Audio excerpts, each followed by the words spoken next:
রাসূল সাল্লাল্লাহু আলাইহি সাল্লাতু ওয়াসসালাম মানুষের হিদায়াতের প্রতি চূড়ান্ত পর্যায়ে আগ্রহী ছিলেন। এজন্য আল্লাহ রাব্বুল আলামিন পবিত্র কোরআনুল কারিমে বলেছেন, তারা ঈমান আনছে না বলে মনের দুঃখে আপনি যেন আত্মহনন করতে চান। অন্য একটি আয়াতে আল্লাহ রাব্বুল আলামিন বলেছেন, তারা এই বাণী কোরআন বিশ্বাস না করলে দুঃখে আপনি হয়তো তাদের পিছনে জীবন শেষ করে দেবেন। ইমাম তাবারী রাদিয়াল্লাহু আনহু বলেছেন, আল্লাহ তাআলার কালামের মর্ম হলো, হে মুহাম্মদ, আপনার জাতি আল্লাহর প্রতি ঔদ্ধত্য প্রদর্শন করে আপনাকে বলছে, আমরা তোমার কথা বিশ্বাস করব না যতক্ষণ না তুমি আমাদের জন্য ভূমি থেকে একটি ঝর্ণা প্রবাহিত করবে। আর আমি যে কিতাব আপনার উপর নাজিল করেছি তার প্রতি তারা ঈমান আনছে না, এবং এটি যে আল্লাহর পক্ষ থেকে অবতীর্ণ হয়েছে তার সত্যায়নও করছে না। তারা আপনার কাছ থেকে দূরে সরে যাচ্ছে, আপনাকে এড়িয়ে চলছে এবং আপনার প্রতি ঈমান আনতে অস্বীকার জানাচ্ছে। হে দুঃখ মর্মবেদনায় আপনি হয়তো নিজের জীবন শেষ করে দেবেন। মানুষের হেদায়েতের প্রতি রাসূল সাল্লাল্লাহু আলাইহি সাল্লামের আগ্রহ ও বাসনার কথা বর্ণনা করে আল্লাহ রাব্বুল আলামিন বলেছেন, তোমাদের কাছে এসেছে তোমাদের মধ্য থেকে একজন রাসূল, তোমাদের দুঃখ কষ্ট তার পক্ষে দুঃসহ। তিনি তোমাদের হিদায়াতের প্রতি আগ্রহী এবং মুমিনের প্রতি স্নেহশীল এবং দয়াময়। তোমাদের দুঃখ কষ্ট তার পক্ষে দুঃসহ, অর্থাৎ তোমরা দুঃখ পেলে তিনিও দুঃখ পান।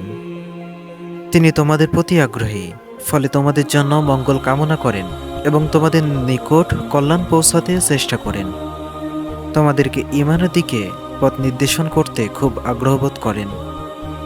তোমাদের অনিষ্ট চান না এবং সব ধরনের অমঙ্গল থেকে তোমাদের দূরে রাখতে যথাসাধ্য চেষ্টা করেন।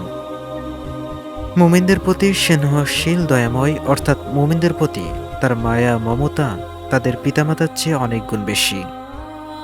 মানুষকে জাহান্নাম থেকে বাঁচাতে রাসূল সাল্লাল্লাহু আলাইহি সাল্লামের আগ্রহ এবং ঐকান্তিকতা কি পর্যায়ে ছিল তার দৃষ্টান্ত স্বয়ং তিনি আমাদের সামনে তুলে ধরেছেন। আল্লাহ রাব্বুল আলামিন বলেছেন, আমারও লোকদের দৃষ্টান্ত এমন ব্যক্তির ন্যায় যে আগুন জ্বালালো, অতঃপর যখন আগুন চতুর্দিক আলোকিত করল তখন পতঙ্গ ও আগুনের পতিত হয় যেসব প্রাণী সেগুলো তাতে পড়তে লাগলো। তখন লোকটি সেগুলোকে টেনে ধরল, কিন্তু তারা জোর জবরদস্তি করে তাতে ঝাঁপিয়ে পড়তে থাকলো। তদরূপ আমিও তোমাদের কোমর ধরে জাহান্নামের আগুন থেকে বাঁচাতে চেষ্টা করি, অর্থাৎ তারা তাতেই পতিত হচ্ছে। ইবনে হাজার রাদিয়াল্লাহু আনহু বলেন, এই হাদিসে উম্মতের নাজাতের প্রতি রাসূল সাল্লাল্লাহু আলাইহি সাল্লামের দরদ ও প্রবল আগ্রহের কথা ফুটে উঠেছে। যেমনটি আল্লাহ তাআলা বলেছেন, তিনি তোমাদের হিদায়াতের প্রতি আগ্রহী এবং মুমিনদের প্রতি স্নেহশীল এবং দয়াময়। তিনি উম্মাহর জন্য ক্রন্দন করতেন। আব্দুল্লাহ ইবনে ওমর বিন আস রাদিয়াল্লাহু আনহু থেকে বর্ণিত, তিনি বলেন, রাসূল সাল্লাল্লাহু আলাইহি সাল্লাম দুটি আয়াত তিলাওয়াত করলেন, হে আমার পালনকর্তা, এরা অনেক মানুষকে বিপদগামী করেছে, অতএব যে আমার অনুসরণ করে সে আমার দলভুক্ত, আর কেউ আমার অবাধ্যতা করলে নিশ্চয় আপনি ক্ষমাশীল পরম দয়ালু। আপনি যদি তাদের শাস্তি দেন তবে তো তারা আপনার বান্দা, আর আপনি তাদের ক্ষমা করলে আপনি হলেন প্রকান্ত মহাবিত্ত। অতএব দুই হাত উত্তোলন করে কেঁদে কেঁদে বললেন, হে আল্লাহ, আমার উম্মত, আমার উম্মত। তখন আল্লাহ তাআলা জিবরাইল আলাইহিস সালামকে বললেন, মুহাম্মাদের কাছে যাও, তোমার রব সবকিছুই জানেন, তবু তাকে জিজ্ঞাসা করো তার কান্নার কারণ কি।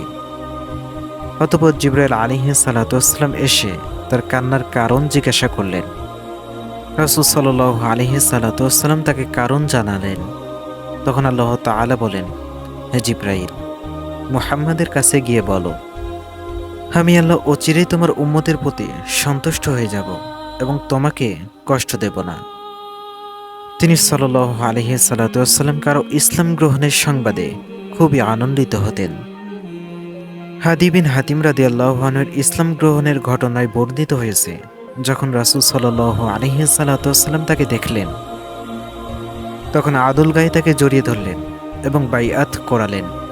রাসূল সাল্লাল্লাহু আলাইহি সাল্লামের বিশুদ্ধ সিরাত ও হাদিস নিয়ে কেউ গবেষণা করলে সে জানতে পারবে না মুসলিমদের প্রতি রাসূল সাল্লাল্লাহু আলাইহি সাল্লামের দিক নির্দেশনা কত পূর্ণাঙ্গ ছিল।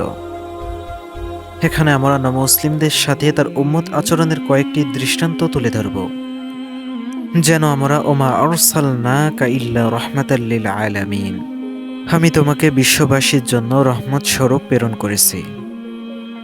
আয়াতটির কিছু বাস্তব প্রমাণ প্রত্যক্ষ করতে পারি। তিনি সাল্লাল্লাহু আলাইহি সাল্লাম ভালো ও যোগ্য মানুষের হিদায়াতের জন্য বিশেষভাবে দোয়া করতেন। আবুল হাসান বিন বাত্তাল রাদিয়াল্লাহু আনহু বলেন, রাসূল সাল্লাল্লাহু আলাইহি সাল্লাম চাইতেন মানুষ ইসলাম গ্রহণ করুক, আর যাদের ইসলাম গ্রহণের আকাঙ্ক্ষা করতেন তাদের জন্য বিশেষভাবে দোয়া করতেন। ফলে তিনি তাদের জন্য দোয়া করেছেন। তাদের অনেকের ইসলাম গ্রহণের সৌভাগ্য অর্জন হয়েছে।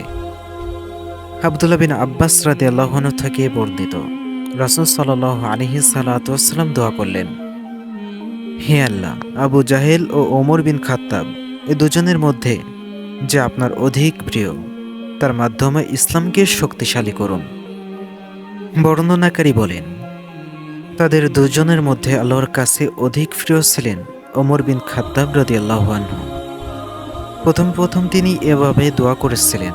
পরবর্তী সময়ে শুধু ওমর রাদিয়াল্লাহু আনহুর জন্য দোয়া করেছেন, যেমনটি আয়েশা রাদিয়াল্লাহু আনহা থেকে বর্ণিত হয়েছে।